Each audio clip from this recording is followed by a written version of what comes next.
कि जब संस्था की शुरुआत हुई कुछ साल तक हमने काम किया, उसमें भी कुछ अड़चने, हर चीज़ें में अड़चने होती है। उसके बाद नए सारथी की जरूरत पड़ी, तो नए सारथी के रूप में हमें यहाँ पे 2 सारथी मिले।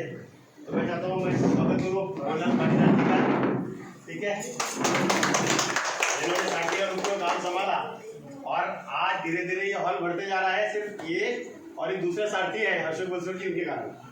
तो इनका स्वागत होना बहुत जरूरी है।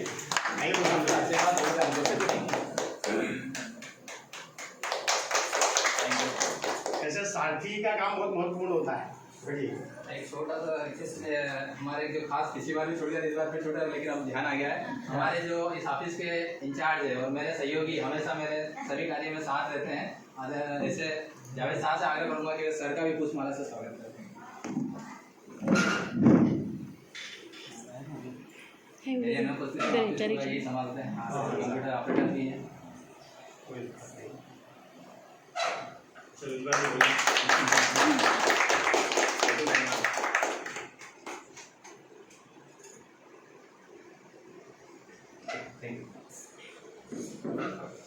हमने कहा कि सारथी का काम बहुत इम्पोर्टेंट होता है। अगर हम गाड़ी चला रहे हैं, अगर हम गाड़ी के ड्राइवर के ऊपर भरोसा नहीं है तो हम गाड़ी में भी 1 घंटे से ज़्यादा 10 मिनट से ज़्यादा बैठ नहीं सकते। हम कभी कभी किसी भी वाहन में, प्राइवेट वाहन में बैठ जाते हैं कहीं अपने स्थान पे जाने के लिए। तो जब लगता है कि भैया सारथी बराबर नहीं कर रहा, तो समय बार बार टोकते रहते हैं, भैया धीरे चला, भैया बराबर है। तो ऐसे सारथी अब मिल गए हैं जिन्हें हमें बोलने की जरूरत नहीं, भैया धीरे चलाओ, संभल के चलाओ। क्योंकि हम जितनी बार यहाँ पर आ रहे हैं, पहले हमसे 2-3 लोगों की मीटिंग हुई थी, फिर 7 लोगों की मीटिंग हुई, और आज तो धीरे धीरे लगता है अगली बार में यहाँ पे लोगों के लिए जगह कम पड़ जाएगी, अगली बार आपको दूसरी अरेंजमेंट देखनी पड़ेगी। तो एक ये बात हुई। दूसरी बात, जो स्वागत का सिलसिला है थोड़ा बड़ा हो जाता है यहाँ पर, ठीक है। और क्या होता है, परिवार, जब हम बात करते हैं परिवार की, परिवार क्या होता है, पिछली बार भी कहा था कि 7 वार होते हैं। 7 वारों से सबसे बड़ा होता है परिवार। सोमवार, मंगलवार, बुधवार हम सब कुछ करते हैं, लेकिन उससे बड़ा होता है परिवार। तो जब परिवार की बात हो जाती है, तो आप जब परिवार का घर कोई व्यक्ति में आता है तो स्वागत करते हैं, ठीक है। तो परिवार का व्यक्ति रोज रोज घर में आता है, तो इस स्वागत की बेला को आप इस समय विराम दे दीजिए। जब कोई बड़ा कार्यक्रम हो, जब कोई बड़े और भी लोग आए, आप उस समय स्वागत की शुरुआत कीजिए। अब अगली बार से सिर्फ यहाँ पे हम सभा मतलब मीटिंग इसलिए लेंगे कि किसको क्या दिक्कत आ रही काम करने में, समाज में क्या दिक्कत आ रही है, ग्राउंड लेवल पे क्या तकलीफें हो रही है। जैसे आज सर ने अवगत कराया कि कुछ चीज़ें हैं जहाँ पे हमें स्पेशल रूप से ध्यान देना है कि लोग बेचारे आते हैं 20-20, 30-30 किलोमीटर से, और सुबह से शाम तक 2 रोटी खाकर फिर चले जाते हैं। और हम तो चाहते हैं उनके लिए ऐसी व्यवस्था हो कि 2 रोटी उनको घर से ना लाना पड़े, उनका काम भी हो, और जब तक काम नहीं होता उनको रोटी भी यही मिले, ठीक है। तो कार्य ऐसा करना है हमें कि वो आज वहाँ से निकले अपने घर से तो निश्चित होकर निकले कि भैया मेरे को खाने की चीज़ तो मिलने वाली है और मेरा काम भी होने वाला है। तो हमें उस व्यवस्था की तरफ से ध्यान देना है। और आप ले लीजिएगा जो भी डिटेल्स है, वो डिटेल में अगली बार से उसमें मंथन करके इसमें योजना बनाकर उसको कार्य चालू करेंगे। और उसमें सरकार से बात करेंगे, जो भी आपके यहाँ पे भी कलेक्टर आए हुए हैं या जो भी अभी नए एसपी आए हुए हैं, उनसे भी इस सिलसिले में बात करेंगे कि भैया लोगों को यहाँ पे तकलीफ नहीं होनी चाहिए। ये जो लोग आते हैं, ये आते किसने आपके पता है? आपके जिला अधिकारी आए गए, आपके एसपी नए बदल गए, पुराने चले गए।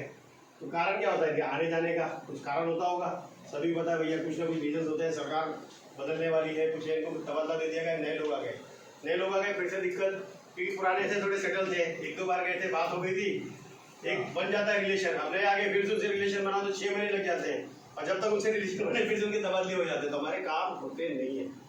तो हम उनके ऊपर क्यों निर्भर रहे हैं? वो क्या हमारे मालिक है? ये हमारे लिए आते हैं कि भैया हमें जो समस्या आ रही है उस समस्या को हम उनको दें, और वो जनप्रतिनिधि के माध्यम से सरकार से उस समस्या का निदान कराएं। उसलिए वो यहाँ पर बैठे हैं। लेकिन हमने क्या कर दिया, जिला मुख्यालय बना दिया। हर जगह लिखा रहता है जिला मुख्यालय, मतलब वहाँ पे जिले का मुखिया बैठेगा। और जिला का मुखिया जब आता है, देखता है यार तो यार मुखिया बना रहे, मतलब मैं तो यहाँ का मुखिया हो गया। तो मुखिया क्या होता है, सिर्फ आदेश करता है, काम नहीं करता। और उस आदेश के चक्कर में आम जनमानस का काम नहीं होता।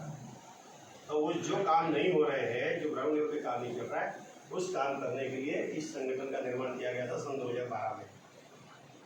और ये संगठन पालघर जिले से शुरू होकर भारत का 27 राज्यों में काम कर रही है। और ये परिवार का सिलसिला धीरे धीरे बढ़ते बढ़ते 2 लाख से 2.25 लाख, 3 लाख के आसपास पहुँचने की तैयारी में है।